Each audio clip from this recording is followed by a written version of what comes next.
Tonight, celebrity chef and storyteller Anthony Bourdain is being remembered as a man who explored food all around the world to bring people together. The 61-year-old Bourdain was found dead in a French hotel room this morning. He took his own life. He was in Paris shooting an episode of his show, Parts Unknown, for CNN. Bourdain traveled the world exploring unique food, but keeping the focus on people. Recently, he had become an outspoken supporter of the Me Too movement. Former President Barack Obama, who filmed an episode with Bourdain in Vietnam, shared this photo and said, quote, "Low plastic stool, cheap but delicious noodles, cold Hanoi beer. This is how I will remember Tony." He taught us about food, but more importantly, about its ability to bring us together, to make us a little less afraid of the unknown. We will miss him. Bourdain visited a number of Kansas City restaurants and shared them with his viewers. And several in Kansas City have special memories of spending time with him.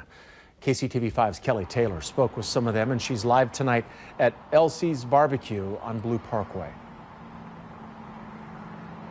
Anthony Bourdain stopped here at Elsie's a couple years ago when he was in town visiting the Metro for a show he was taping, and a local food writer tells us how he ended up here.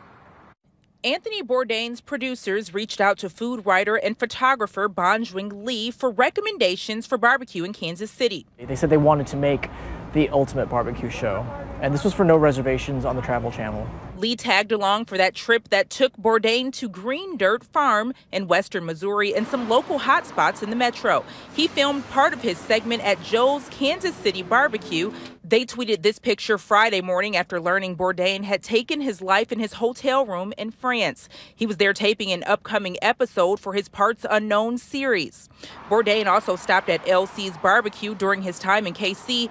The owner there says business skyrocketed after his visit. We had several people that lived here, that were Kansas City natives, and customers that were visiting from out of town that's, "I saw you on the Anthony Bourdain show, we're here."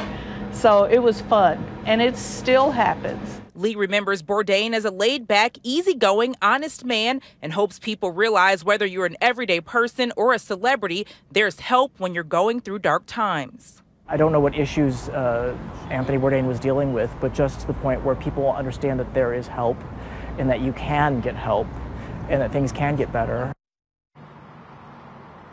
And the people here at Elsie's Barbecue say they appreciate Bourdain stopping at a local business. Lee says he first learned of Bourdain's work when he was a best-selling author and chef. Live in Kansas City, Kelly Taylor, KCTV5 News. Thank you, Kelly. The deaths of Bourdain and Kate Spade earlier this week are a pair of high-profile suicides, but people in all walks of life are dealing with depression, often in silence. There is help for those who need it. The number to the Suicide Prevention Lifeline is on your screen now. It's 1-800-273-TALK or 1-800-273-8255. It is free, it's confidential, and it's available 24/7. You can also chat live with a counselor by going to suicidepreventionlifeline.org. We've put that link in every one of our web stories.